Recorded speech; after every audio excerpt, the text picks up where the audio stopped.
Ako po si Miss Winnie at ito ang ating kwento. Ate, pinapasabi nga pala nung teacher ko na kailangan na daw mabayaran na lahat ng kulang sa tuition fee ko. Kailan ba yun, Cholo? Sa susunod na linggo na raw, Ate Casey. Ha? Sa katapusan pa kasi yung susunod na sweldo ko eh. Pasensya na, ate. Pero sabi kasi nung teacher ko na kailangan na raw na mabayaran yung lahat. Ay, hindi ba pwedeng magsulat na lang ulit ako ng letter? Tinanong ko na rin yan, ate. Pero hindi raw kasi talaga ako makakapag-take ng exam hanggat may balance pa ako sa school. At saka sunod-sunod na rin daw kasi yung letter na binibigay natin. Kaya siguro ayaw na nilang tumanggap pa. O sige, gagawa ni ate ng paraan yan ha. Huwag kang mag-alala, hindi kita pababayaan. Pababayaran natin ng buo ang tuition fee mo sa susunod na linggo. Huwag mo nang paasahin pa yung kapatid mo, Casey. Hindi ko naman ho siya pinapaasa, tita. Ang hirap sa inyong dalawa, hindi kayo nakikinig sa akin. Bakit ba kasi hindi na lang kayo tumigil sa pag-aaral? Hindi ho pwede. Pinangako ko ho kay mama na hindi ko pababayaan si Cholo nang mamatay siya. At ipinangako rin sa akin ng magaling mong ama na bibigyan niya ako ng magandang buhay. Buhay na ako ang reyna. Pero tignan niyo nga ang nangyari. Sumunod din siya kagad sa mama niyo sa langit. Buisit na buhay ito. Binigyan pa ako ng 2 anak na pasanin at palamunin. Nagtatrabaho naman ho ako habang nag-aaral ah. Hindi ko naman ho pinababayaan ang gastusin dito sa bahay, Tita Linda. Hindi pa rin naman sumasapat dahil nahahati pa rin yung pera dahil dyan sa pag-aaral niyong magkapatid. Kung hindi ka na lang sana nag-aral pa, Casey, di sana hindi lang yung trabaho mo sa restaurant ang trabaho mo. Nakakakuha ka pa sana ng extra pang trabaho, di ba?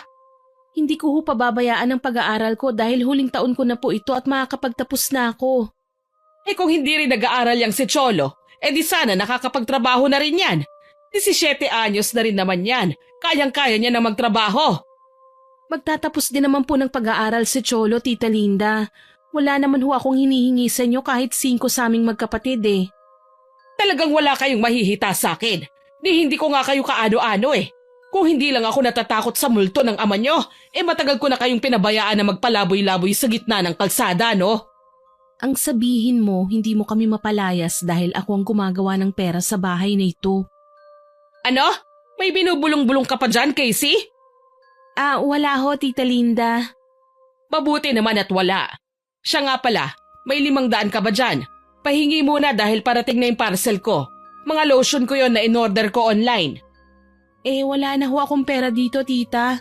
100 na lang ho ito Pamasahe ko na lang ho ito mamaya papasok sa school at sa trabaho mamaya. Akin na yan. Maglakad ka na lang. Pero tita… Anong pinipero-pero mo dyan? Malinaw ang sinabi ko, di ba? Akin na yung pera at maglakad ka na lang. O kung ayaw mo, sige. Hindi ko papapasukin itong si Cholo para pagtrabahuhin ko rin sa babuyan ng kumari ko. Mamili ka. Magtatrabaho na lang ako sa babuyan, Ate Casey. 1 araw lang naman eh. Oh, pumapayag naman pala ang kapatid mo eh. Pero malapit ng exam mo. Hindi pwedeng umabsent ka, Cholo. 1 araw lang naman, ate. Para hindi na rin kunin ni Tita Linda yung natitira mong pera. Hindi, kaya ko na to. Heto na ho ang pera, tita. O yan, ibibigay mo rin naman pala eh. Ang dami mo pang sinabi. O siya, aalis na muna ako. Magluto na kayo ng pananghalian bago kayo pumasok ha? Opo, tita. Bakit mo pa binigay kay Tita Linda yung last money mo, Ate Casey? Ayos lang yon. Pero mas lalo ka mapapagod sa paglalakad. Ang layo pa naman ng school mo tapos noong restaurant na pinagtatrabahuan mo. Wag mo na nga akong alalahanin pa, Cholo. Sana hinayaan mo na lang ako na maglinis ng babuyan ng kumari ni Tita Linda. Ang dali lang naman nun eh. Papayag lang ako sa tuwing weekends, hindi sa tuwing araw na may pasok ka. O siya, wag ka nang makipagtalo pa. Magplansya ka na ng uniform mo ron at ako na ang magluluto ng pagkain. Sige na. Sige, ate. Masyado na akong nasanay sa araw-araw na takbo ng buhay ko. Ilang taon na rin naman kasi simula nang ako na ang bumubuhay sa kapatid ko at tumutustos sa pangangailangan sa bahay habang nag-aaral ako sa kolehiyo. Maaga kaming naulila ni Cholo sa ina. Habang si Papa naman ay namatay lang nung COVID. Napunta kami sa pangangalaga ni Tita Linda na bagong kinakasama ni Papa nung nabubuhay pa siya. Malupit siya at palaasa, pero wala kaming magawa dahil nakikitira lang kami sa bahay niya. Pagkatapos kong magluto ay nauna nang pumasok sa akin si Cholo. Pumasok na rin ako ng bandang 10:00 kung saan ay nasa hallway pa lang ako nang harangin na ng kaklase kong si Jeline ang dadaanan ko. Hep, hep, hep, teka nga. Bakit Jeline, may kailangan ka ba? Nagtatanong ka pa, halata naman sa ilang beses kong pagme-message sa'yo kagabi, may kailangan talaga ako. Sorry, hindi ako nakapag-check ng phone ko kagabi dahil straight yung trabaho ko sa restaurant. Pwes ngayon, alam mo nang may kailangan ako. Ano ba yon? Ikaw na ang gumawa ng buong thesis ko. Ha? Hindi pwede. Bakit hindi pwede? Babayaran naman kita. Anong inaarte-arte mo dyan? Hindi ako umaarte, Jeline. Pero ikaw lang mahihirapan sa defense nun kung iaasa mo sa akin ang paggawa ng lahat. Gaya ng sinabi ko, babayaran naman kita eh. Ayaw mo ba ng pera? Hindi ba't kailangan mo ng pera? Oo, kailangan ko nga. Pero baka mapahamak ako kapag ako ang gumawa ng thesis mo. So, tumatanggi ka? Mahirap tanggihan ang alok mo. Pero oo, ayoko magkaproblema sa mga prof kapag nagkataon. Di wag kung ayaw mo. Ang arte mo. Fine, sa iba ko na lang ipagagawa. Basta, wag na wag kang lalapit sa akin para kunin tong ino-offer ko kapag biglang nagbago yung isip mo ha. Feeling matalino masyado. Hindi naman sa ganon, Jeline. Shut up! Pasalamat ka pa nga dahil ikaw kagad ang naisip ko na gumawa ng thesis ko dahil alam kong kailangan mo ng pera. Pero dahil tinanggihan mo na ako, well good luck na lang sa'yo kung saan ka kukuha ng pera para sa tuition fee next Friday. Next Friday na? Hindi mo alam? Hindi ka kasi nagbabasa sa GC eh. Well, poor you. Close na yung deal kaya kahit umiyak ka pa ng dugo sa harapan ko ngayon, ikaw naman ang tatanggihan ko. Teka, Jeline. Che, ang lakas tumanggi, hikahus naman. Masyadong mataas ang tingin sa sarili. Aanhin mo ang talino mo kung wala ka namang pera. Duh! Buong klase ay wala ako sa sarili ko dahil iniisip ko ang nagsabay na bayarin namin ni Cholo. Para na akong maiiyak dahil ngayon pa lang ay tumatama na sa akin ang katotohanan na wala akong mapagkukuhanan ng malaking halaga ng pera. Hanggang sa makapasok ako sa trabaho ko sa restaurant ay lumulutang pa rin ang isip ko. Casey, Yes Sir Kenny. sumunod ka nga sa akin sa may likuran. Opo, Pakibilisan. sige po, susunod na po. Pakisarado yung pinto nang walang makarinig sa pag-uusapan natin. Opo Sir Kenny, ano po ba yon? Well, as your manager, nag-aalala ako sa performance mo rito sa restaurant, Casey. Ho? 2 beses ka na nagkamali ngayong araw pa lang. Yung una, napagpalit mo yung order na magkabilang table. Tapos yung isa naman, hindi mo na ibigay yung order sa waiter kaya hindi nahanda ng maaga.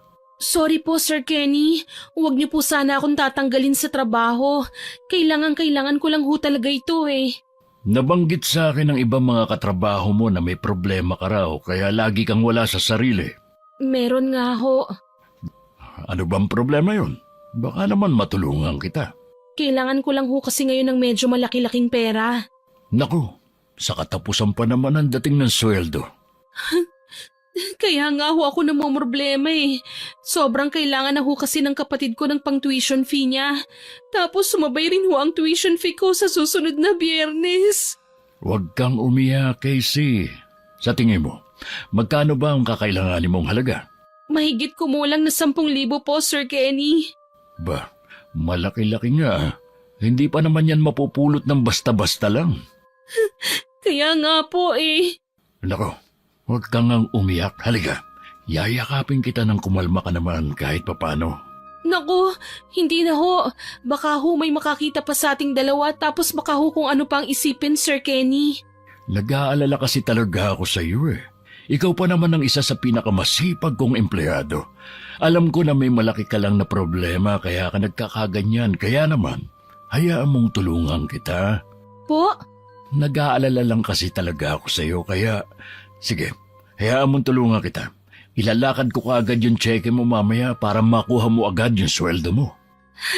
Talaga ho, Sir Kenny? Oo, ayos lang ba yun sa'yo? Ayos na ayos ho, Sir Kenny. Malaking tulong po na makukuha ko kagad ang sasahurin ko ngayong buwan. Para kung sakaling kapusin ho talaga, magpapauna na lang po muna ako sa school ni Cholo at sa school ko po. Siguro naman ho papayag ang mga admin. Basta wag ka lang maingay, ha? Ikaw lang ang binibigyan ko ng pabor, Casey. Opo, Sir Kenny. Wala po akong pagsasabihan. O siya, makakapunta ka ba sa bahay ko mamaya? Po, ano hong gagawin ko ron? May may kailangan kang ipasa sa akin na valid ID mo at letter. Siyempre, hindi mo naman maibibigay at maaasikaso yun ngayon kasi naka-duty ka pa. Oo nga po pala. Kaya hihintay na lang kita mamaya sa bahay ko after din ng duty ko. Mga bandang 11:00 siguro ng gabi. 11:00 ho? Oo, sana. Ayos lang ba sa'yo yun, Casey? Medyo late na ho kasi yun, Sir Kenny eh. Nag-iingat lang din kasi ako dahil baka may makakita sa'yo na pinapapasok kita sa loob ng bahay ko. Alam mo naman, may ibang empleyado rin ako na bigla-bigla na lang sumusulpot sa bahay nang walang paalam. Kapag ganong oras, siguradong wala nang darating pa. Oras na kasi ng pahinga yun eh. Hindi ho kasi ako sigurado kung papayagan pa ako ni Tita Linda na lumabas ng ganong oras. Kung ganun, hindi ko rin maipapangako na mailalakad ko kagad yung sweldo mo. Baka sa katapusan mo pa talaga makuha yun. Naku, hindi ho, sir. Sige ho, gagawa ho ako ng paraan. Pupunta na lang ho ako sa inyo mamaya. Sige. Aasahan kita, Casey, ha? Dadalhin ko na lang ho yung mga kailangan nyo mamaya. Anong dadalhin mo? Yung ID at yung letter po, hindi po ba? Oo nga. Yun nga. Pasensya na. Nawala agad sa isip ko eh. Wala ho yun. Sige na. Back to work na. Hihintayin kita mamaya, Casey, ha? Okay, Sir Kenny. Napangiti ako na may kasamang konting pagkailang nang pasimpleng haplusin pa ni Sir Kenny ang braso ko bago siya tuluyang pumasok sa restaurant. Pero kahit ganon, hindi ko na yun masyadong pinagtuunan pa ng pansin. Nang sumapit ang 11:00 ng gabi, sakto at lasing na umuwi si Tita Linda. Kaya naman naisipan kong tumakas at pumunta sa bahay ni Sir Kenny. Kumatok ako na kaagad naman niyang pinagbuksan. Casey. Magandang gabi ho, Sir Kenny. Buti naman at pumunta ka. Akala ko hindi ka na makakarating eh. Nalate lang ho ako kasi naglakad lang po ako eh. Ganun ba? Sige. Pasok ka. Hindi na ho. Dito ko na lang ho iaabot yung mga kailangan nyo, Sir Kenny. Nandito lang naman ho eh. Kukunin ko lang po sa bag. Pumasok ka na muna rito sa loob, Casey. Halatang pagod na pagod ka sa malayong paglalakad mo eh. Papainumin muna kita ng tubig. Ayos lang naman ho ako, Sir Kenny. Huwag mo naman sana akong tanggihan pa. Sige ho. Papasok na po ako. Good to hear that. Sige, come in. Thank you po. Gusto mo ba ng tubig, kape, o beer? Tubig na lang po. Ayaw mo talaga ng beer? Mas malamig yung kaysa sa tubig. Hindi na ho talaga, Sir Kenny. May pasok pa ho kasi ako bukas eh. Ganun ba? Napakasipag mo naman talaga. Biruin mo, working student ka, napagsasabay mo ang pag-aaral at pagtatrabaho. Kailangan ho eh. Ako lang naman ho kasi ang aasahan ng nakababata akong kapatid. Eto na yung tubig Eto na rin ho pala yung ID ko tsaka yung letter. Mamaya na yan. Uminom ka muna. Sige na. Sige po. Halata talagang ang layo na nilakad mo. Pawis na pawis ka kasi masyado eh. Ang mabuti pa, tanggalin mo muna yung blazer mo para naman mapreskuhan ka. Hindi na ho, Sir Kenny. Aalis na rin naman ho ako pagkaabot ko nitong... Tanggalin mo na. Panay naman ang kontra mo eh. Hindi na po talaga. Halika, tutulungan kita magtanggal yan. Huwag na ho, Sir Kenny. Bakit naman bigla kang napatayo at lumayo dyan? Takot na takot ka naman yata. Gusto ko lang naman na matanggal yung suot mong blazer para naman mapreskuhan ka. Hindi na ho talaga, Sir Kenny. Salamat po sa tubig. Dito ko na lang po ipapatong yung ID at letter ko sa lamesa. Bakit naman masyado ka nagmamadali, Casey? Kailangan ko na ho kasi talagang umuwi eh. Baka ho magising yung kapatid ko. Tapos wala ho ako sa tabi niya. Sige ho, sir. Teka! Bitiwan niyo ho ako. Bakit ba parang takot na takot ka? Bitiwan niyo ho ang braso ko, sir. Aalis na ho talaga ako. Hindi ka aalis hanggat hindi ko sinasabi. Po, ano hong ibig niyong sabihin? May gagawin pa kasi tayo eh. Ho, Huwag ka nang pumalag. bitiwan niyo ho ako, sir. Pakiusap. Sabi nang huwag ka nang pumalag eh. Magugustuhan mo rin naman ang gagawin natin. At saka, kapag nasarapan ako sa'yo, may reward akong ibibigay. Wag ho. Ayoko ho. Bitiwan niyo ho ako. Wag niyo ho akong hubaran. Pinaguhubad kita ng kusa kanina, paayaw-ayaw ka pa. Kaya eto, ako na maghuhubad sa'yo sa ayaw at sa gusto mo. Wag po, Sir Kenny. Wag po. Huwag ka nang manlaban pa, Casey. Sige na, matagal na ako nang gigigil sa'yo eh. Pagbigyan mo na ako, magugustuhan mo naman ang reward ko sa'yo eh. Ha? Ayoko ho. Bitiwan niyo ako. Ayoko. Tulong. Tulungan niyo ako. Aba, at mag-iingay ka pa talaga ha? Mapipilitan tuloy akong saktan ka. Aray. Yan ang napapala ng nanlalaban pa. Nasuntok tuloy kita sa tiyan mo. Parang awa niyo na ho, Sir Kenny. Huwag niyo hong gawin ito sa akin. Huli na, Casey. Sumabog na ang matagal kong panggigigil sa'yo. Gustong-gusto na kitang angkinin. Wag po. Wag! Pinilit niya akong halikan. Kahit anong pagpupumiglas ko ay wala akong naging laban sa kanya. Kahit nakatikom ang bibig ko, nahuhuli niya pa rin ang labi ko. Umiiyak na ako pero bingi siya sa bawat pakiusap ko sa kanya. Hindi nagtagal, naidapa niya ako sa may lamesa at doon niya ginawa ang kababuyan niya sa akin. Umiiyak pa rin ako nang matapos siya. Yakap-yakap ko ang hinubad niyang damit sa akin habang siya naman ay isinusuot na ang pantalon niya. Ibang klase. Sobra ako nag-enjoy sa'yo. Walang hiya ka. Virgin ka pa pala. Sino ang mag-aakala, no? Ako pa nakauna sa'yo. Grabe. Walang hiya ka.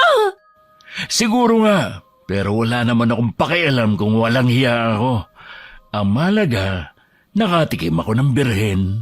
Demonyo! Ano ka ba? Sa mundo ngayon, pademonyohan na lang ang tao.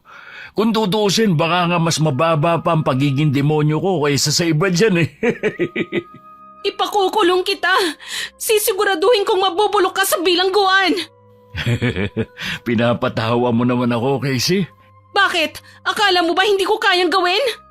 Sa dami ng ginagahasang babae sa mundo, sa tingin mo, mas uunahin ka nila? At saan ka kukuha ng pera? Maipapakulong mo ba ako kung wala kang pera? Oh, hindi ka nakaimik, no? Kasi alam mong tama ako. Kahit wala akong pera, sisiguraduhin ko na magbabayad ka. Huwag ka nang mag-aksaya pa ng lakas at oras mo. Ikaw na lang ang babayaran ko. Ano? Oh, eto, 10,000 piso. Sinabi ko naman sa'yo na kapag nag-enjoy ako sa'yo, may reward ka sa akin, hindi ba? Oh, ayan na yun. Hindi ko kailangan ng pera mo. Ang gusto ko, mabulok ka sa bilangguan. Bakit? Ayaw mo ng pera? Hindi ba't kailangan mo ng pera? Ayan na nga sa harapan mo, tatanggihan mo pa ba yan? Hindi ko kailangan ng pera na galing sa isang demonyong katulad mo. Kunin mo ang pera mo at dalhin mo yan sa impyerno. Huwag mong sagarin ang pasensya ko, Casey. Bitiwan mo ako. Bitiwan mo ang pisngi ko. Masyado kang matapang ha. Medyo napipikon na ako sa'yo. Bakit? Natatakot ka na? Tama lang na matakot ka dahil talagang ipakukulong kita. Magsusumbong ako sa pulis at ipadadakip kita. O sige, gawin mo ang gusto mo. Para habang abala ka sa pakikipag-usap sa mga pulis, sasalisin naman ako sa bahay niyo para patayin ang kapatid mo. Ano?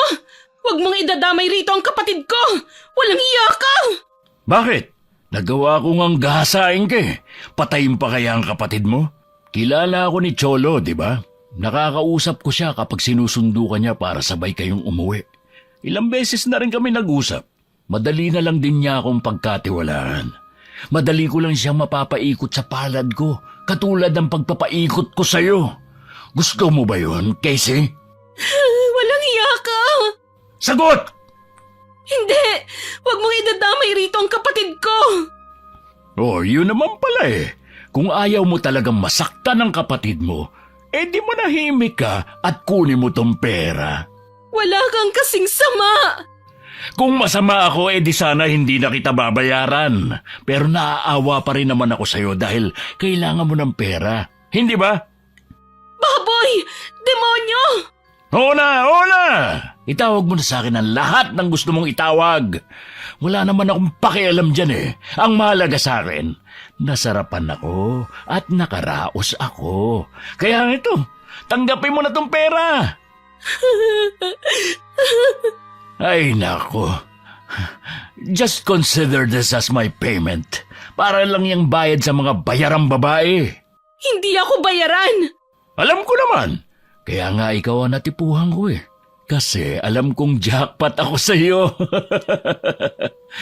Oh, siya. Kung ayaw mong tanggapin ng kamay itong pera na binibigay ko sa iyo, di isisingit ko na lang dito sa bra mo. Ano ba? Daming arte. Pagod na ako. Matutulog na ako. Tama na iyak. Wala namang nakakaiyak sa nangyari. Nagkapera ka pa nga nang walang kahirap-hirap. Isipin mo, humiga ka lang. Nasarapan ka rin naman Tapos may 10,000 ka pa. Okay, sige na. Isara mo na lang yung gate pag alis mo, ha? Umiiyak akong umuwi sa bahay. Tahimik ang mga hikbi ko dahil ayokong magising si Cholo na tulog sa tabi ko. Napatitig ako sa perang binigay sa akin ni Sir Kenny. Nakusot ko yon ng mahigpit. Wala akong balak na kunin yun pero dahil kailangan ko talaga ang pera, lalo na at para din naman kay Cholo, pikit mata ko yung kinuha. Kinabukasan, binigay ko kagad kay Cholo ang halaga na kailangan niya habang ako naman ay binayaran ko na rin ang tuition fee ko. Hello classmates! Alam ko nabobore na kayo dahil wala ang prof natin ngayon, kaya naman meron lang akong chismis na sasabihin sa inyong lahat. Ay, ang hilig mo talagang gumawa ng show, mahal. Talaga bang kailangan mo pang i-announce dyan sa harapan? Of course, dahil exciting tong chismis ko, no? Ano na naman kaya itong trip ni Jeline at kung makatingin sa akin para bang may gusto siyang ipahiwatig. Alam niyo ba, si Casey... ako? Sino pa bang Casey sa klase na to? Pwede ba tigilan mo na muna ako ngayon, Jeline? Wala ako sa mood para gawan mo ako ng chismis. Huwag kang mag-alala. Hindi naman sobra-sobra tong chismis na nasagap ko. Tigilan mo nga ako. Hep hep, saan ka pupunta? Bakit, lalabas ka na ng room? Ayaw mo bang marinig ang sasabihin ko? Hindi ako interesado sa chismis mo, Jeline. Lalo na kung gawa-gawa mo lang yan. Gawa-gawa? Balita ako nakapagbayad ka sa registrar ng tuition fee natin ngayong SEMA. Ano naman ang chismis doon? At saan ka naman kumuha ng ganong kalaking pera kaagad-agad? Mukhang alam na dis. Sigurado ako na nagpagamit ka ng katawan mo, no? Sa madaling salita, namokpok ka. Ano? Bawiin mo yung sinabi mo. Bakit? May masama ba akong sinabi? Hindi totoo ang sinabi mo, Jeline. Nakakapagduda naman kasi na nakapagbayad ka kagad ng tuition fee natin. Hindi ba at kapus na kapus ka? Ika nga nila, kapag gipit, sa matandang lalaki kumakapit. Talagang nagsanib puwersa pa kayo ng boyfriend mo para lang siraan ako? Hindi naman paninira yon, Casey. Hindi ko lang akalain na sa talino mong yan, talagang nagpapabayad ka ng katawan para sa pera. Sabi nang bawiin mo yung sinabi mo dahil walang katotohanan lahat yan. Sus, aminin mo na, Casey. Wala akong aaminin sa'yo, Vincent, at wala rin akong aaminin dyan sa girlfriend mo. In denial, aminin mo na kasi, bayaran kang babae. Magkano ba ang isang gabi mo, Casey? Malay mo, maawa ako sa'yo tapos i-book kita ng isang gabi. What are you saying, mahal? Papatol ka sa cheap na babaeng yan? Nagbibiro lang naman ako, mahal. Akala ko papatulan mo talaga ang bayarang babae na yan Kadiri. Masyadong mabigat ang mga sinasabi mo sa akin, Jeline. Sa tingin mo ba, may pakialam ako? Kung tutuusin, para ka lang naman ipis na kayang-kaya kong tapakan. You're just a nobody. Magsusumbong ka sa faculty? Go on, baka nakakalimutan mo. Nanay ko ang head admin dito. Sa madaling salita, wala kang magagawa kung hindi tanggapin na lang din ang mga sinasabi ko. Loser! Nababalot na ako ng galit kaya naman nagmamadali na akong lumabas ng room. Hindi na ako bumalik ng klase at mas pinili na lamang na pumunta sa trabaho. Hindi ko man gustong pumasok pero kailangan. Kahit alam kong makikita ko si Sir Kenny, wala akong magagawa dahil parte ng trabaho ko ang pagpasok. Pero nasa bungad pa lang ako ng restaurant, pinagsisihan ko na kagad ang pagbabalik ko ron. Casey, Bakit? buti naman at pumasok ka. Akala ko hindi ka papasok eh. Kung pwede lang akong hindi pumasok, hinding-hindi naman talaga ako babalik pa rito. Alam ko naman talagang babalik ka eh. Alam kong mas mahalaga sa'yo ang trabaho na to. Sumunod ka sa akin sa storage room. Ano? Bakit? Anong bakit? Manager ako rito, di ba? At bilang empleyado ko, kailangan mong sumunod sa akin sa mga pinag-uutos ko sa'yo. Kung hindi parte ng trabaho ko bilang crew ang iuutos mo sa akin, hindi ako susunod sa'yo. May magagawa ka ba? Huwag mong sabihin na dahil sa nangyari kagabi, hindi na kita mauutusan dito sa restaurant. Tatanggalin na ba kita? Nililinaw ko lang ho sa inyo, Sir Kenny. Susunod ka rin naman pala eh. Sumunod ka sa akin sa storage room. Sige po. Bilisan mo. Huwag kang papahalata. Opo, sir. Isarado mo yung pinto. Ho? Uulitin ko pa ba? Ang sabi ko, isarado mo yung pinto. Ilak mo. Ano ho ba yung iuutos niyo sa akin dito sa storage room? May ipapakuha po ba kayo sa akin? Bakit kailangan pang isarado ang pinto? Ang dami mong tanong. Naiirita na ako. Isara mo yung pinto. Sumunod ka na lang.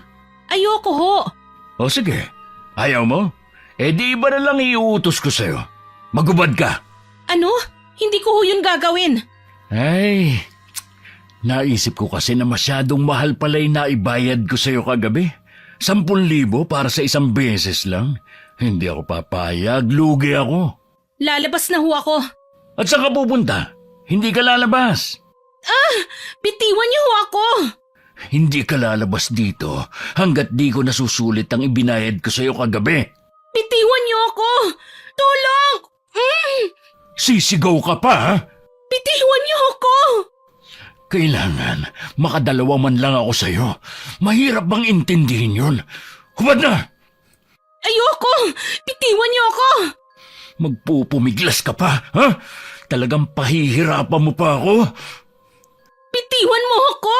Lumayo ka sa akin. Bitiwan mo ako. Huwag mong hintaying mapuno na naman ang pasensya ko sa'yo, Casey. Masasaktan ka uli sa akin.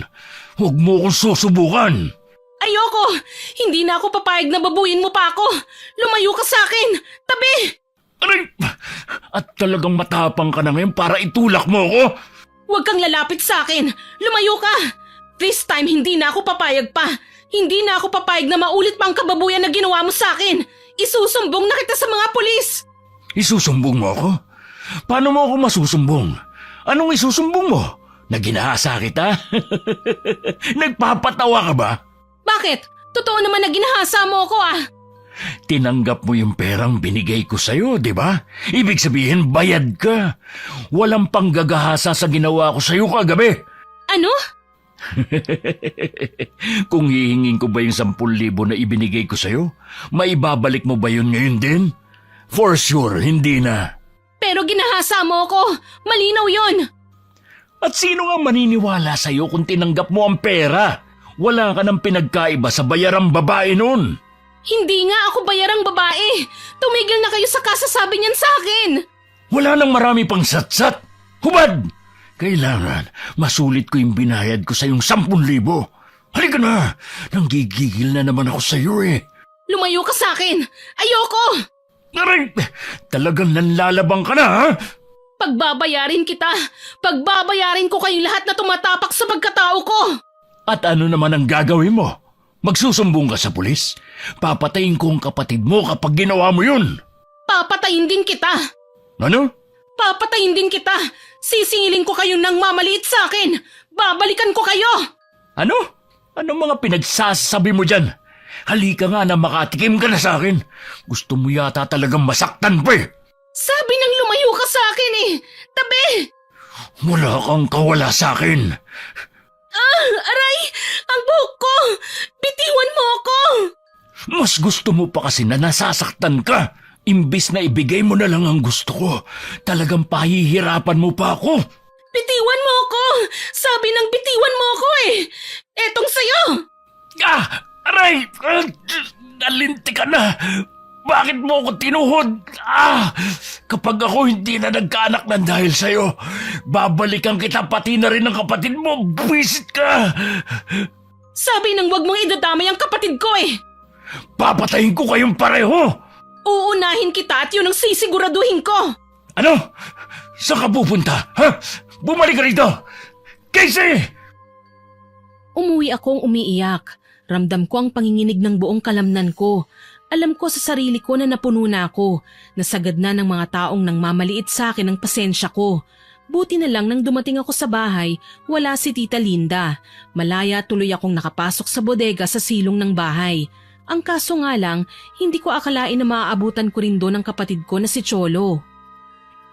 Cholo, anong ginagawa mo rito?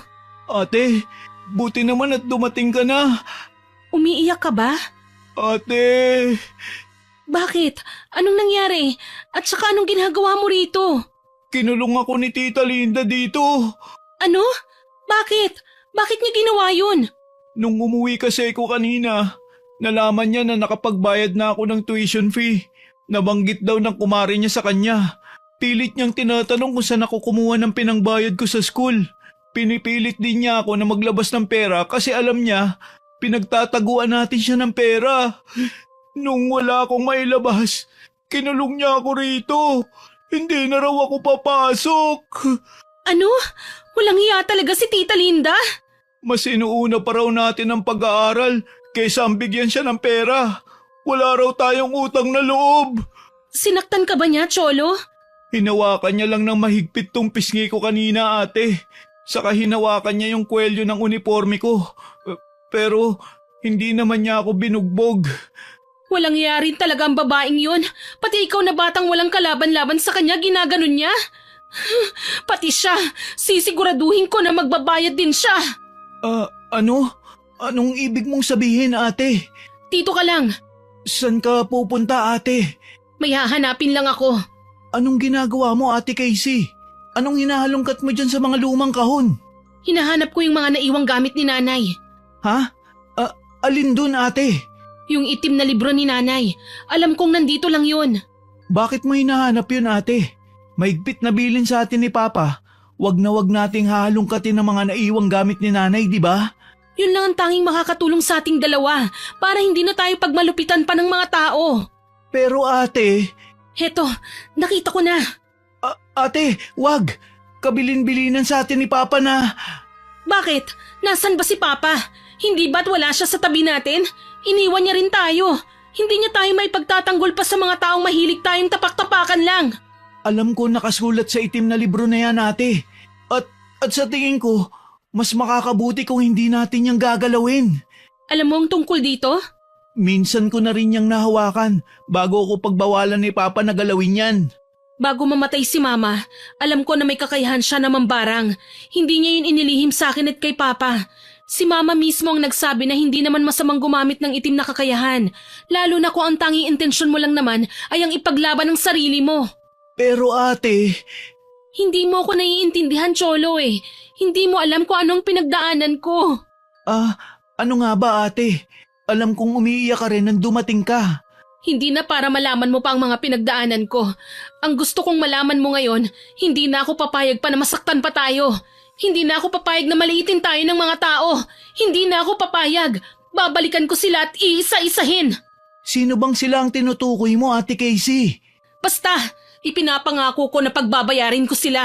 Kung kailangan kong pag-aralan ng lahat ng nakasulat dito sa libro na ito, gagawin ko. Pero ate... Wala nang pero-pero, Cholo. Sinagad na nila ako. Kung ayaw mo nang gagawin ko, pues hayaan mo na lang akong mag-isa sa laban na ito. Huwag mo lang akong pipigilan. Hindi ko naman magagawa na talikuran ka, ate. Hayaan mong tulungan kita. Anong ibig mong sabihin? Mag-aaral ka rin ito? Hindi, ate Casey. Ayoko mag-aral kung paano mambarang. Pero handa akong maging kamay mo kung may kailangan ka.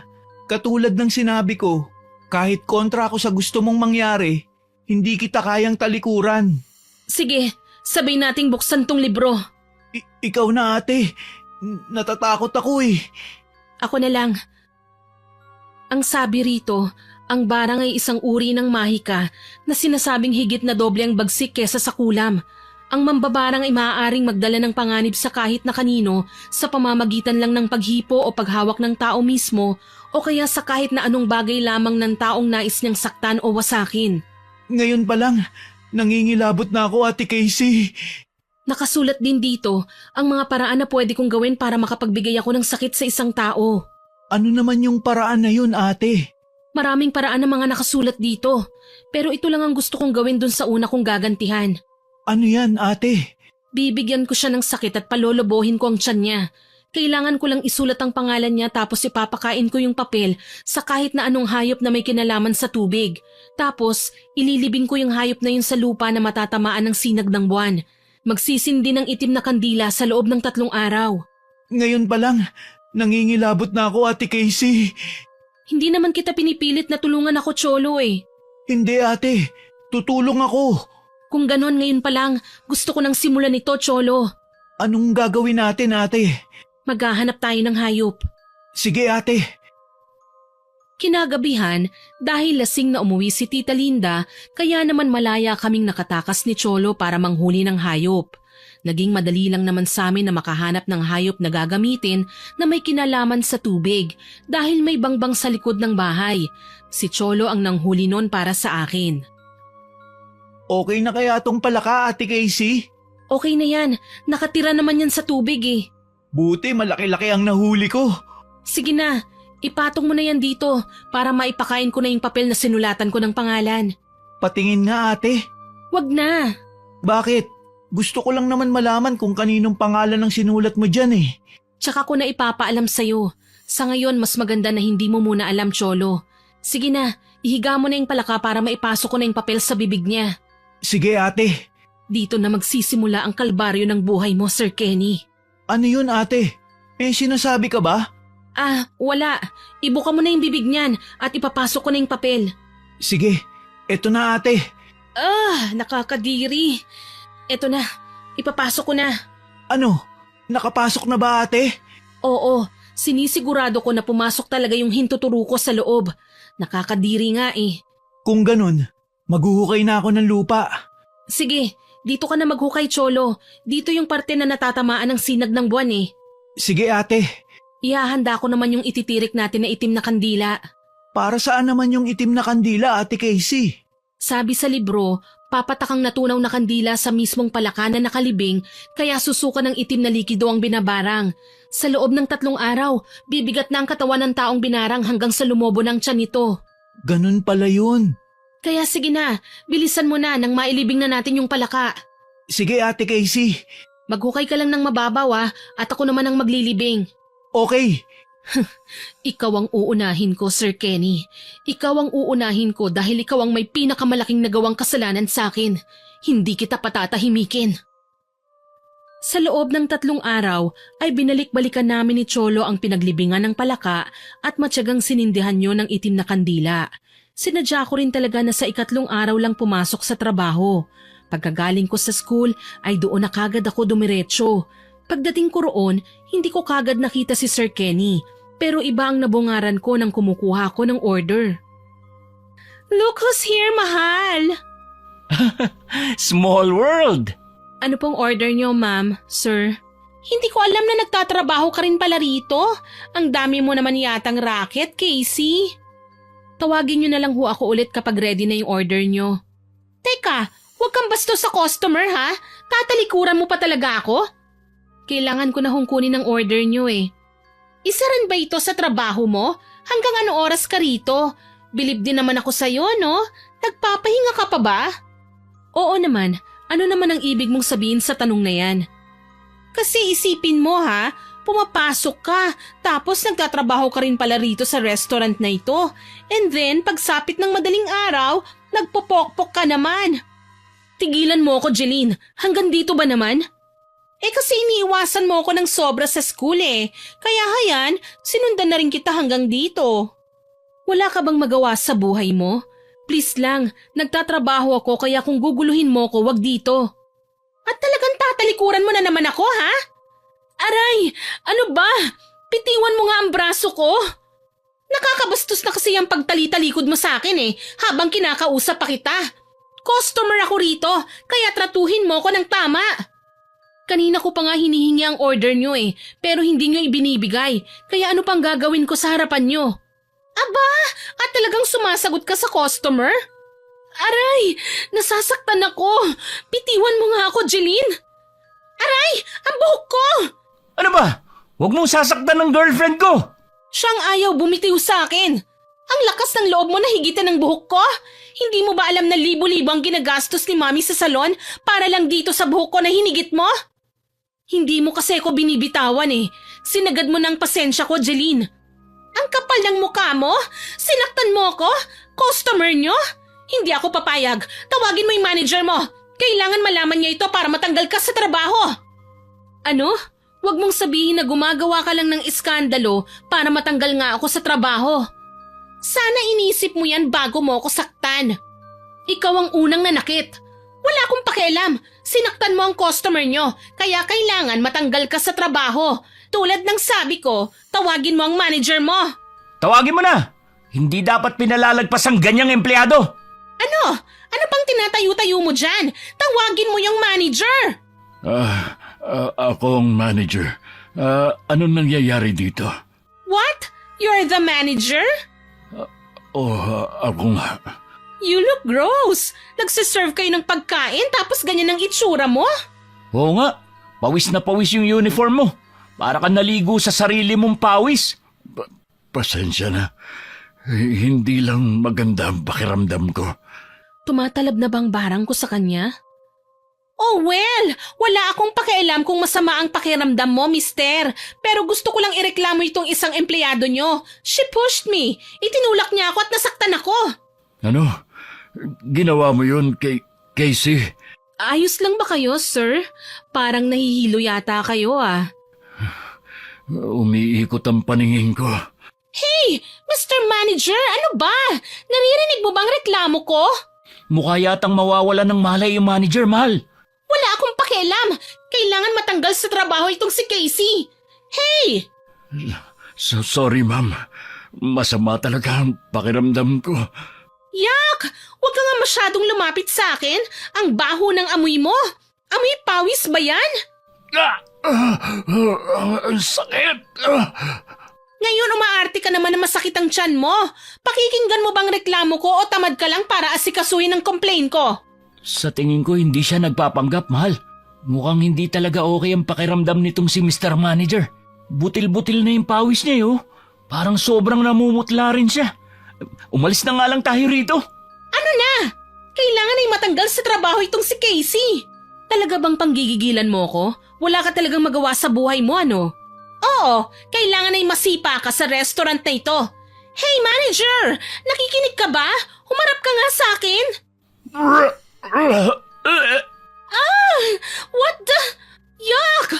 Bakit mo ako sinukahan? Ew! Ano nangyayari? Yak! Bakit itim na likido ang sinusuka niya? At saka, ang baho! Ang baho naman! Amoy imburnal! I hate this place! Let's go na, mahal! Kailangan ko maligo! Yuck! So ew! Napaatras na lang ako nang tuloy-tuloy na may lumabas na itim na likido sa bibig ni Sir Kenny na parang nilalabas sa hose. May ningning sa mga mata ko habang pinapanood ang nangyayari. Alam ko na tumatalab nga ang barang ko. Hindi nagtagal, tuluyang tumumba si Sir Kenny at nawalan ng malay. Naligo siya sa sarili niyang suka bago siya isinugod sa ospital. Pagka-uwi ko, agad kong ibinalita kay Cholo ang nangyari. Gumana ang barang ko, Cholo. Gumana. Talaga, ate? Oo, nakita mismo ng mga mata ko. Kung ano ang nakasulat sa libro ni Mama, yun nga ang nangyari. Sumuka siya ng itim na likido. Tapos ang baho nung amoy nun, amoy imburnal. Lumobo rin ba ang tiyan niya? Hindi pa, pero babalikan ko pa naman siya. Mache-check ko pa naman kung lumobo ba talaga ang tiyan niya o hindi. Sino ba kasi yun, ate? Kasamahan mo ba sa trabaho? Ipapakilala ko rin siya sa'yo. Pero sa ngayon, may isusunod na akong gagantihan. Ha? Meron pa ate? Meron pa. Sino naman yan ngayon, Ate Casey? Kaklase ko siya. Isa siya sa nangmamaliit sa akin. Feeling niya ang taas-taas niya. Nagpapakalat siya ng maling balita sa school tungkol sa akin. Tapos pinaniniwalaan naman yun ng mga kaklase namin. Anong paninira ang ginawa niya sa'yo? Na isa akong bayarang babae, Cholo. Ano? Talaga ba ate? Oo, siniraan niya ako sa buong klase namin. At kanina, gusto niya naman ako matanggal sa trabaho kaya gumawa siya ng eksena. Mukhang kailangan nga niyang maturuan ng leksyon. Talagang tuturuan ko siya ng leksyon. Ganun ba ulit sa unang gagawin mo sa kanya, Ate Casey? Hindi, iba na ito. May nabasa na ako sa libro ni Mama. Ibang paraan naman ito ng pambabarang. Ano naman yun, ate? Ito lang ang tanging kailangan ko para maisagawa ko ang pambabarang sa kanya. Ha? Kaninong buhok yan, ate? Di dun sa kaklase ko na babarangin ko, sinabunutan ko siya kanina eh. Ano naman ang gagawin mo dyan?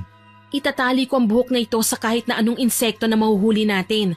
Tapos ikukulong natin yon sa isang garapon at ililibing natin yon sa tabi ng sementeryo. Yun ang nakasulat sa libro eh. Kailan natin gagawin, ate? Ako na ang gagawa. Matulog ka na dahil may pasok ka pa bukas. Sasamahan kita. Pero gabi na, maaga pa ang pasok mo. Hindi kita pababayaan, ate. Tutulungan kita. Ako ang manghuhuli ng insekto. Kahit ano naman, di ba? Oo. Sakto. May nakita akong alupihan dun sa basket ng labada sa may banyo. Kakakita ko lang nun kani-kanina lang. Kaya sigurado ko na nandun pa yun. Talaga? Ayos! Sige, kukunin ko na, ate. Mag-iingat ka ha. Hahanap lang ako ng garapon. Sige, ate. Bilisan lang natin baka umuwi na si Tita Linda. Teka, ngayon na rin ba tayo pupunta sa sementeryo, Ate Casey? Oo, 3 araw rin kasi bago tumalab ang barang. Gusto ko na siyang pahirapan kaya mas maaga, mas maganda. Sige, ate. Sa unang araw matapos ang isinagawa kong proseso ng pambabarang kay Jeline, wala pa akong napansin na kakaiba sa kanya. Pero sa ikalawang araw, napapansin ko na ang pagiging matamlay niya. Lagi rin niyang iniindang sakit ng katawan at ulo niya at saka nagiging mainitin na rin ang ulo niya. Sa pangatlong araw, doon nakapansin-pansin ang paglala ng nangyayari. Ano ba? Sinabi ko naman sa'yo na wag mo akong susundan hanggang dito sa room namin, di ba? Umalis ka nga! Lumayo ka sa akin! Ano bang problema mong babae ka? Ang okay-okay lang natin nung nakaraan, di ba?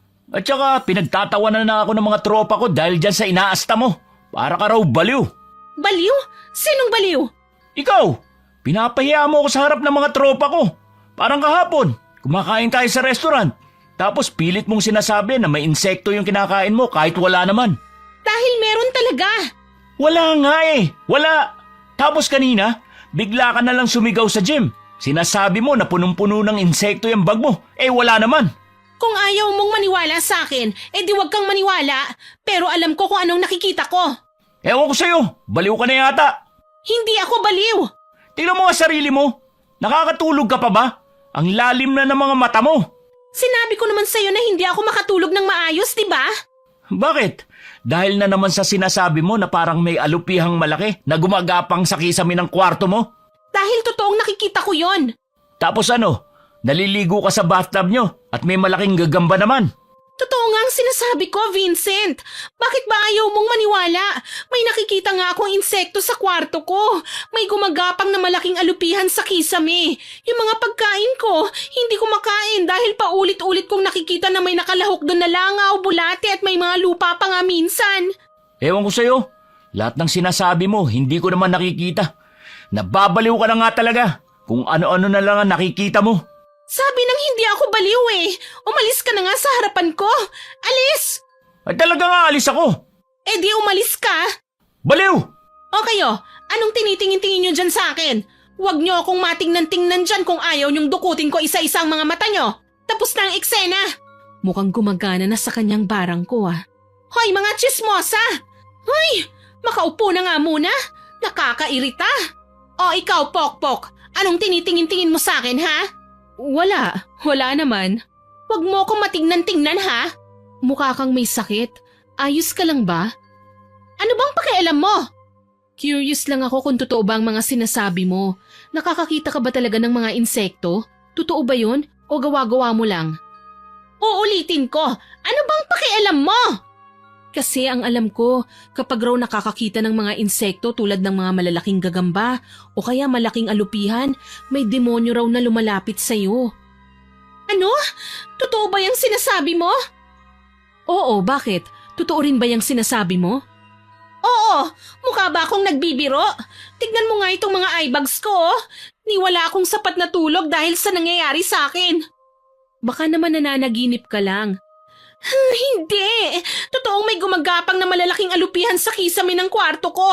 At Oh, ano yun? Bakit ka huminto sa pagsasalita? At saka ano yung tinitignan mo sa itaas? ayun! Ha? Alin? Anong tinuturo mo? Ayun oh! Ayun yung malaking alupihan! Ha? Wala naman akong nakikita eh. Ayun! Ano ba? Bulag ka ba? Kahit itanong mo pa sa ibang mga classmates natin, wala talaga kaming nakikita. Ha? Huy, ano ba? Para ka nakakita ng multo dyan ah. Yung alupihan! Yung alupihan may muka! Ha?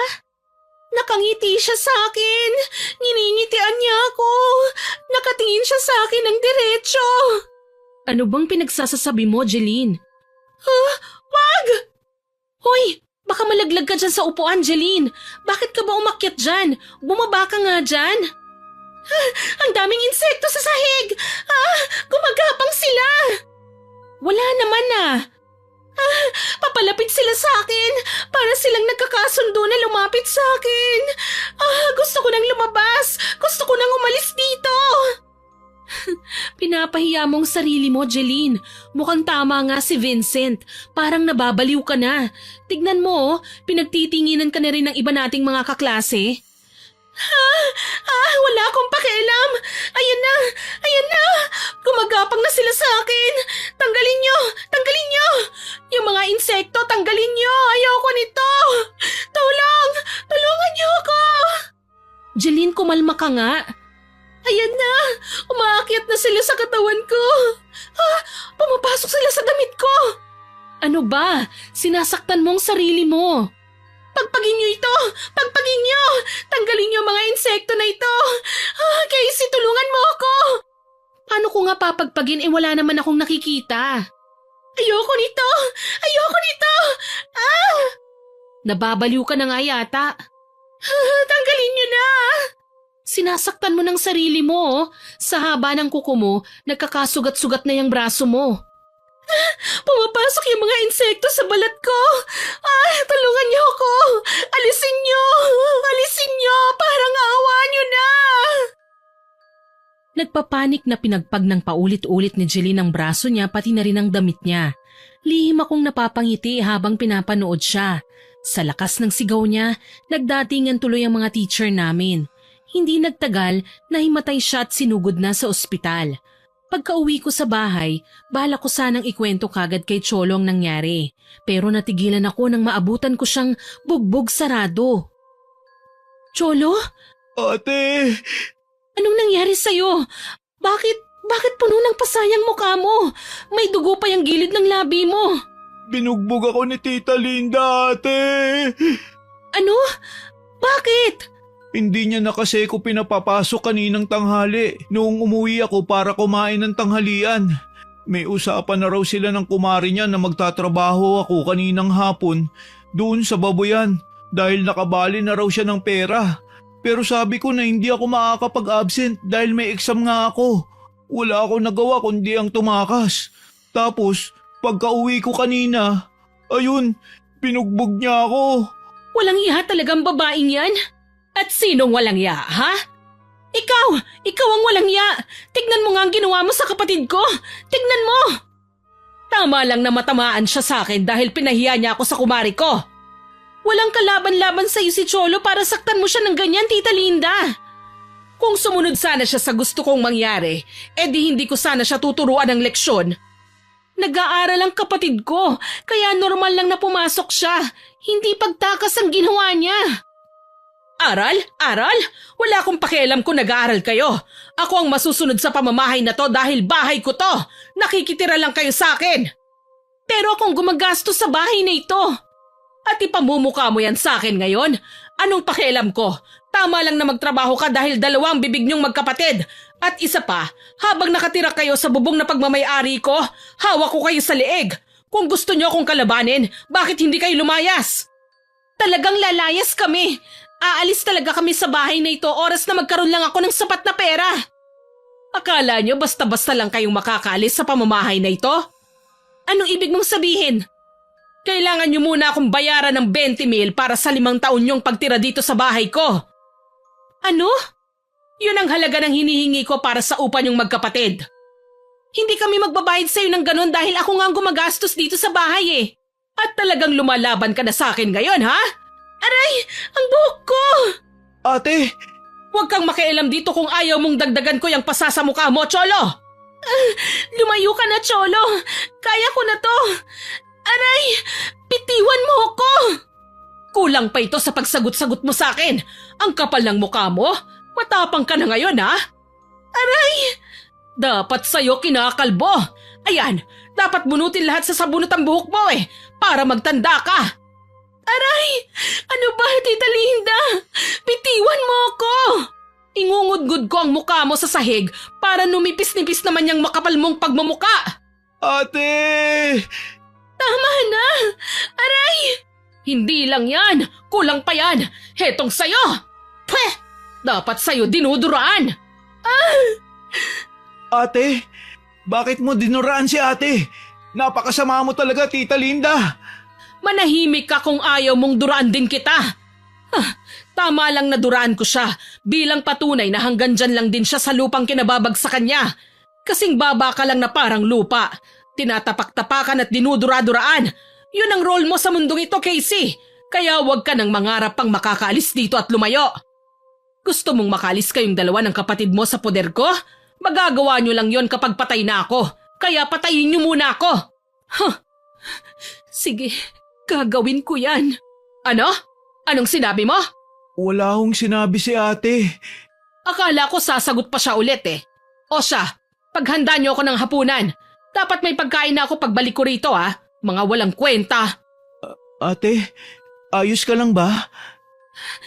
Ayos lang ako, Cholo. Huwag mo akong alalahanin. Ang hindi okay sa akin ay ang maulit pa ito. Hindi ako papayag na mangyari ulit ito sa ating dalawa. Babarangin mo rin ba si Tita Linda? Oo, bakit hindi? Ipaghihiganti lang naman natin ang sarili natin Nararapat lang sa kanya yon. Papatayin mo ba siya? Katulad ng sinabi mo kanina? Hindi ko siya papatayin, pero pahihirapan ko siya. Tutulong ako, ate. Simulan na natin. Anong gagawin natin, ate? Gagawin natin siyang baliw. Yung tipong makakakita siya ng kung ano-ano. Yung hindi siya makakatulog, hindi siya makakakain. Pahihirapan natin siya hanggang siya na mismo ang humiling ng katapusan niya. Anong proseso ang gagawin natin? Wala naman masyado. Palipad hangin lang ang gagawin ko. Mas madali yon base sa nakasulat sa libro ni Nanay. Kung ano man ang mangyari kay Tita Linda, wala tayong gagawin kundi ang magpatay mali siya lang. Naiintindihan mo ba ako, ha, Cholo? Oo, ate. Dahil buo na ang loob ko na pahirapan si Tita Linda, hindi na ako nag-aksaya pa ng oras. Ginawa ko sa kanyang palipad hangin na nakasulat sa libro. Sa lumipas na araw, kapansin-pansin na ang pagiging matamlay niya. Iniinda niya ang pananakit ng katawan niya hanggang isang gabi, nagising kaming pareho ni Cholo sa lakas ng sigaw niya. Agad namin siyang pinuntahan sa loob ng kwarto niya. Tita Linda, anong nangyayari sa inyo? May babae! May babae rito sa kwarto ko! Itim na babae! Ha? Wala naman Meron, hawak-hawak niya yung pugot na ulo ko. Tita, nananaginip lang ho kayo. Hindi, totoo ang sinasabi ko. Kailangan hindi niya ako makita. Kailangan hindi niya ako mahanap. Teka tita, saan ho kayo pupunta? Ate, sumisiksik siya sa ilalim ng kama niya. Tita, lumabas ho kayo dyan. Hindi niya ako pwedeng makita. Pupugutan niya ako ng ulo. Kami lang hong dalawang nandito ni Cholo. Wala na hong iba pa. Ayokong lumabas. Bakit tita? Ano po yun? Sino yun? Ha? Sino yun? Sino ho bang tinutukoy nyo? May paang dumaan dyan sa likod mo. Nakaitim na bestida. Wala naman ho Meron! Sabi ng meron Cholo, iabot mo nga sa akin yung tubig ni tita. Ito ate, Tita, ito ho oh. Isang baso ng tubig. Uminom muna ho kayo. Ano naman ngayon, tita? Bakit kayo sumigaw? Nasa ibabaw ng kama ko yung babae. Sumilip siya sa akin. Nakangiti siya. Tita, wala hong sumilip. Ako lang ho ang nasa harapan nyo ngayon. Lumabas na ho kayo dyan sa ilalim ng kama nyo nang makita nyo nang wala talaga. Hindi ako aalis dito. Uminom na lang ho muna kayo, Tita Linda. Ito ho, oh, inumin nyo ho muna ito. Bakit mo ako pinapainom ng dugo? Dugo? Tubig ho ito, tita. Hindi po ito dugo. Bakit kulay-pulay ang kanina? Baka ho namamalikmata lang kayo. Uminom po muna kayo para kumalma kayo. Sige. Anong nangyari, tita? May humawak sa kamay ko. May kamay na sumulpot at humawak sa kamay ko. Wala naman ho ah. Meron! Ayoko na rito! Ayoko na rito! Teka, tita. Saan ho kayo pupunta? Kailangan ko nang umalis dito! Tita! lumabas na siya ate. Hahabulin ba natin siya? Siyempre, hindi. Hayaan lang natin siya. Baka merong makakita sa kanya ate. Mas maganda yun para isipin ng mga taong nakakakilala sa kanya na nababaliw na siya. Lumipas ang 2 araw, tsaka palang bumalik si Tita Linda sa bahay. Hinatid siya ng 2 barangay tanod sa amin dahil nagwawala ito sa kalsada. Bumagsak ang timbang ni Tita Linda. Gulo-gulo ang buhok niya at nagtamo rin siya ng maraming sugat sa katawan na napag-alaman namin ni Cholo na siya rin mismo ang nananakit sa kanyang sarili. Huwag niyong saktan ang sarili niyo, tita. May mga uwak na humahabol sa akin, Casey. Silang nananakit sa akin. Pilit nilang tinutuka yung mga mata ko. Gusto talaga nila akong patayin. Hindi ba yun naman ho ang gusto niyong mangyari? Ano? Hindi ba sinabi niyo na mamamatay muna kayo bago niyo kami pakawalan ni Cholo? Anong ibig mong sabihin? Wala naman ho akong ibang ibig sabihin, tita. Baka kasi may nakarinig sa sinabi mo na kailangan mo munang mamatay bago kami makaalis kaya ayan, pinagbibigyan ka ng mundo. Sa tingin mo ba, may gustong pumatay sa akin? Hindi ko ho alam, tita. Pero hindi rin naman ako sigurado na wala. Sa sama ba naman ang ugali nyo, siguradong karma na ang humahabol sa inyo. Ano? Ayoko pang mamatay. Hindi naman ikaw ang may hawak ng buhay mo ngayon, tita eh. Dapat na ba akong magsimba? Dapat ba akong humingi ng tawad sa kanya para matigil na itong nangyayari sa akin? Bakit kaya hindi sa akin o sa amin ni Cholo humingi ka ng tawad? Ano? Akong may hawak ng buhay mo ngayon, tita. Anong ibig mong sabihin, ha? Magsalita ka! Hindi mo na hawak ang buhay namin ng kapatid ko, Tita Linda. Nabaligtad na ang sitwasyon. Ikaw na ang hawak ko ngayon. Hindi kita naiintindihan. Isang bulong ko lang, pwede kang mamatay. Ano? Pero hindi ko gagawin yon, tita. Hahayaan ko lang na magdusa ka habang nabubuhay. Hahayaan ko na maghirap ka araw-araw. Ikaw ang gustong pumatay sa akin? Hindi ko naman magagawang patayin ka, tita eh. Sa katunayan yan, hindi mo na kailangan mamatay pa gaya ng sinabi mo bago kami makaalis ni Cholo rito sa poder mo. Sakto nga lang ang pagbalik mo dahil paalis na rin kami talaga ngayong araw. Ano? Saan kayo pupunta? Malayo, tita. Malayo sa malupit na katulad mo. Wag niyo akong iwan. May gustong pamatay sa akin. Wag niyo akong pabayaan dito. Pakiusap. Huli na para pakinggan namin ang pakiusap nyo. Ngayon, kayo na ang bahala sa sarili nyo. Wag, Casey! Baka balikan ako ng babaeng may hawak na pugot na ulo ko. Habang nabubuhay ka, habang buhay ka ring susundan ng takot na yan, Tita Linda. Simulan mo nang yakapin ang sarili mo dahil hindi matatapos ang paghihirap mo hanggat hindi mo rin natatapos ang hininga mo. Ano? Teka, bumalik ka rito, Casey! Tara na, Cholo. Wag niyo akong iwan! Cholo, pakiusap! Bumalik kayo! Wag mo na siyang lingunin pa, Cholo. Dire-diretso lang ang lakad. Casey! Cholo! Bumalik kayo! Ito na ang pagtatapos ng paghihirap natin sa kamay ni Tita Linda, Cholo. Hinding-hindi na tayo babalik pa rito. Saan na tayo ngayon, Ate Casey? Gaya ng sinabi ko, nakuha ko na yung huling sahod ko sa restaurant. Sapat na yun para makapagsimula tayong dalawa, na tayong dalawa lang ang magkasama. Pero sabi mo ate, may pupuntahan pa tayo. Oo, may dadaanan lang tayo. Saan ate? Sa ospital. Anong gagawin natin dun? Ipapakilala ko sa iyo ang 2 pang tao na binarang ko. Mga taong ginantihan ko. At hanggang ngayon pinapahirapan ko pa rin katulad ni Tita Linda. Hindi ba at gusto mo silang makilala? Oo ate. Sila ang pupuntahan natin. Sino ang una mong binarang ate Casey? Si Sir Kenny. Yung manager mo sa restaurant? Oo, siya nga. Eh yung isa mo pang binarang? Si Jeline, ang kaklase ko. Makikita mo mamaya ang kalagayan nilang pareho sa ospital. Dumating kami ni Cholo sa ospital. Una naming binisita si Sir Kenny. Nakahiga siya sa kama. May nakalagay na oxygen sa kanyang bibig kaya hindi siya kagad makapagsalita nang makita ko. Kapansin-pansin ang malaking paglobo ng kanyang tiyan kahit halos butot balat na ang kanyang katawan. Hinitian ko siya nang makahulugan ng magtama ang mga mata namin. Tinuro niya ako pero kaagad na kaming umalis ni Cholo roon. Sa kabilang kwarto, nando naman nakahiga si Jeline.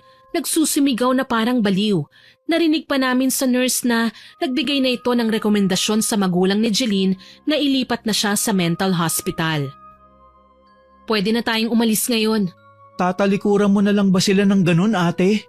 Oo, nandito lang naman ako para ipakita sa iyo ang sinapit nila. Dahil na rin sa kasamaang ginawa nila sa akin. Ayun ang binalik ko, ang barangin sila. Nararapat lang yun sa kanila dahil walang kapatawaran ang dinanas ko sa kamay nila. Naiintindihan na kita ngayon ate. Ngayon, wala na tayong rason para lingunin sila. Hindi na natin sila babalikan pa ate? Gaya ng sinabi ko, hindi na. Aalis tayo at pupunta tayo sa lugar na malayo sa kanila. Bakit dala mo pa ang libro ni Mama ate Casey? Dahil hindi naman nauubos sa mga masasamang tao sa mundo, Cholo. Kahit saan tayo pumunta, may masamang tao pa rin tayong makakasalamuha. Maganda na yung handa tayo na may armas tayo panlaban sa kanila para maipagtanggol natin ang sarili natin. May bala ka pa ring mambarang ate? Hindi ako mangangakong hindi na. Pero hanggat hindi nila tayo sasaktan, hindi rin natin sila sasaktan. Tara na, may iiwan na tayo ng bus.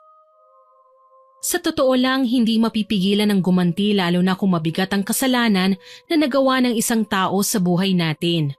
Mahirap sabihin na ipagpasa Diyos na lang ang lahat at kalimutan na lang ang mga pang-aabusong ginawa sa atin. Dahil kung madali lang gawin yun, wala na sanang itim na mahika katulad ng barang na ginagamit pamparusa sa mga nagkasala. Sana po ay nagustuhan niyo ang ibinahagi kong kwento. Pero bago po matapos ito, oras na para sa shoutout natin. Shoutout po kina Miss Anna Vencer at sa mga kasamahan niyang nakikinig from Riyadh, kay Best Friend Squad at sa mga katrabaho niya na sina Dayan, Rose, Tess, Eme, Weng, Viviana, Maki at sa amo niyang sina Hilda at Florence from Binangonan, Rizal, kay Kenny Rose Latumbo from Qatar, kay Miss Mayan Pagalia, kay RG Mabia at sa Mabia family from Camarines Norte, kay Miss Marisa Villanueva from Italy, kay Gina Fajardo Lihat na lagi daw pong nakikinig from Misamis Occidental at sa partner niyang si Dana Bonifacio Bihag, sa family Yamasaki from Japan, kay Noelyn Sumandal from Palawan, kay Sir Ronald Faidalan at sa Bethany Laundry staff na sina Irene, Daisy, Ann at Tess from Cabuyao, Laguna. Shoutout din po sa Lee Channel at kay Jeneline Rodrigo at sa Alahids family, kay Jane Orencio at sa Orencio family from Bukidnon, kay Miss Marialyn Roquero from Masbate, kay Mrs. B na avid fan daw po natin. Nako, salamat po ma'am.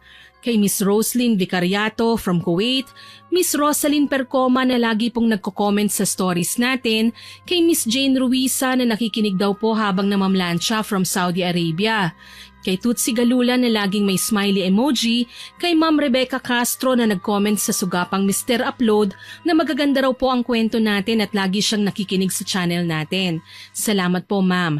Kay Miss Evangeline Aguilar, kay Miss Lucila Lucero, kay Chuchi Kia from North Cotabato, Miss Josephine de la Peñosa, kay Glendale at sa papa niyang nasa barko at sa mama niyang laging nakikinig sa atin, at sa mga regular listeners natin na sina Ma'am Ellen Quiano, Ma'am Lisa Takada, kay Miss Mabel Madrigal at kay Ma'am Alma Flores. Maraming salamat po sa lahat ng nakinig at nag-comment. Sana po ay abangan niyo pa ang mga susunod kong upload at patuloy na suportahan ang ating channel. Muli, ako po si Miss Winnie na nagpapasalamat sa inyong pakikinig.